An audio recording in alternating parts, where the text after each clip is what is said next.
gosh, I didn't realize how much time I spend making these videos. My goodness, it's like 9:55 p.m. right now in Korea, and I'm pretty sure I started making these like 9:30. So wow. But I'm happy to make them. Whatever. So I wanted to talk about being an INFJ in Korea right now, and friendships. As you guys know, I talked about how I was really close to a girl who was an ENFP. I'm still really close with her, but unfortunately, Korea is really transitional because people come usually for a year and leave, and then they come back. Maybe sometimes, I don't know, and they leave, but they stay for 8 years. But Kim left. She went back home. I miss her a lot. I miss her a lot. She was like my only friend, really. I should just say that. She's my only friend. And if you're an INFJ, maybe you understand and you kind of relate to me in the sense that you don't have many friends. I guess I don't have many acquaintances or anything. I find some people in Korea here to be kind of annoying. Like not annoying. I don't really connect with them at all. So I'm like not really gonna waste my time. Like, and I'm not a bar person, so I don't go to the foreign bar by myself. That's kind of weird, right? So my one friend outside of work,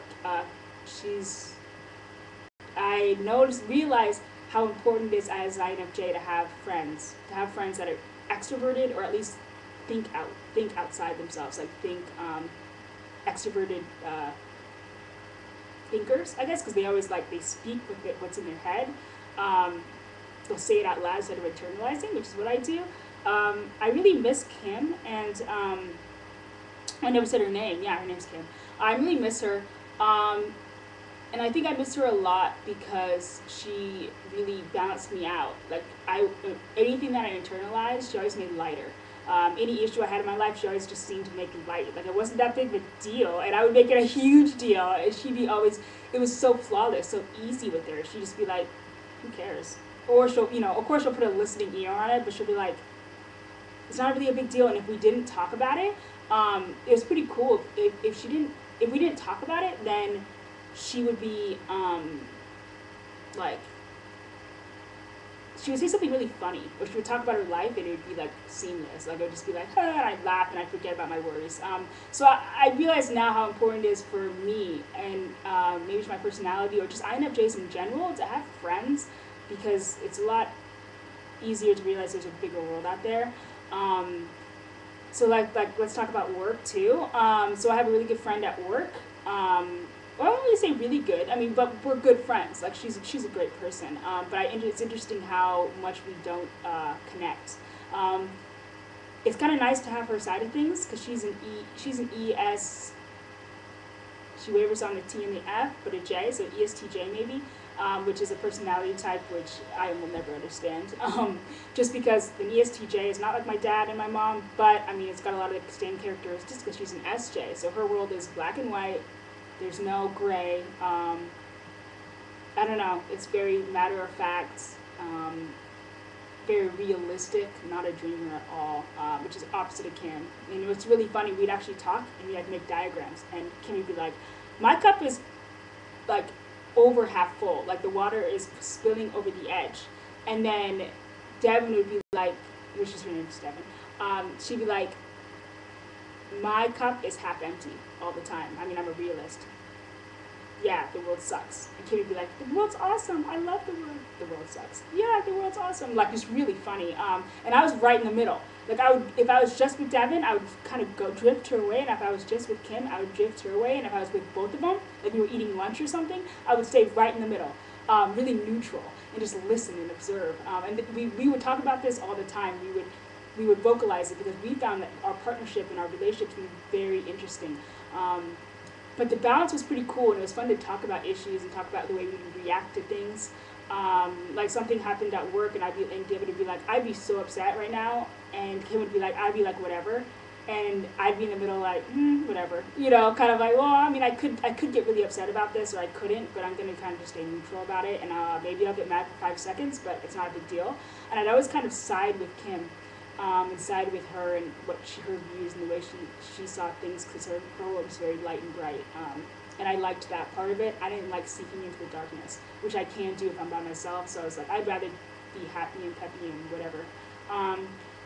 So yeah, and like work has been really tough because I'm homesick. I'm gonna admit it. I'm homesick. I miss home. Not only my family actually. I miss my sister a lot. Because as you know, I'm a triplet. So like my sister Rochelle is like my best friend, and I really miss her. And she had surgery today, and she's fine. Everything went really great. But I wish I was there to like help her and be with her and stuff. But I also want to mention that I'm super excited about the fact that I'm actually, I was thinking of going to California, and like this all happened in the last 5 months, so like I'm kind of speeding up, updating you. I was thinking of going to California, but I'm not anymore. I'm gonna go to New York City and live with my sister. I'm really excited about that. I think the diversity there is gonna be awesome, and the self-discovery and all that's gonna be great. So that's just like on a side note. But yeah, so anyway, what was I talking about? Friendships. I don't really want to make any new friends, to be honest, because I leave next month. February 28th is my last teaching day. Oh my gosh, I can't believe it. I'm so excited to leave. Like, it's been a good experience in Korea, but I'm ready to go home. But yeah, the 28th, yeah, so I'll be flying out like the 29th, and maybe even the 28th, like that night, which is awesome. But yeah, so I don't really feel like making any new friends. I do Skype Kim, and that always makes my day. Like, it'll make my day. Like, I'll Skype her like at this time of night, and when I wake up in the morning, I'm happy, which is awesome. It really is an amazing thing how much friendship and how much other people really influence me. Yeah, and I choose the light, like I choose the happiness. So and Kim's awesome, and her mom is the same way. Like, her and her mom are best friends, and like her mom is awesome. Like, she's exactly the way I want to be as a mother. She's amazing. She's so light and so interested in my life. And she asked me about stuff that I mentioned like 6 months ago that she remembers. Like I talked about when I was like me and Skim would Skype her family together, and she'd remember these things. And I think that's really amazing. Like, just like detail.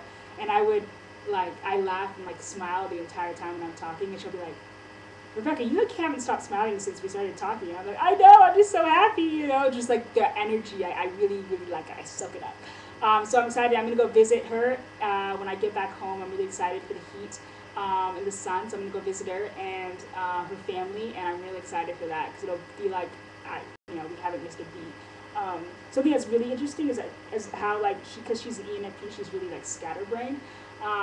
Because I know she's thinking about me and stuff, but like we don't talk like we did before. Like before I'd call her and stuff, and we don't. So I thought that maybe when she went home, she would text me or something, or not text me, but like Facebook message me or something.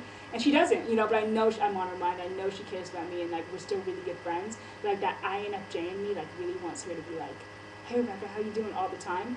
And she doesn't, and I know it's just because she's all over the place, like scatterbrained, like, oh, what's going on, what, But I know she's genuine, and I love her, so, that's awesome. So anyway, so that light and darkness thing, which I really have appreciated and been really interesting to watch and play out, just how Kim's really light, and my co-teacher Devin's really, she errs on the side of darkness, which she knows. She's like, I know I'm like this, I don't know how to be like Kim, I'm just different. And I said, okay, that's cool.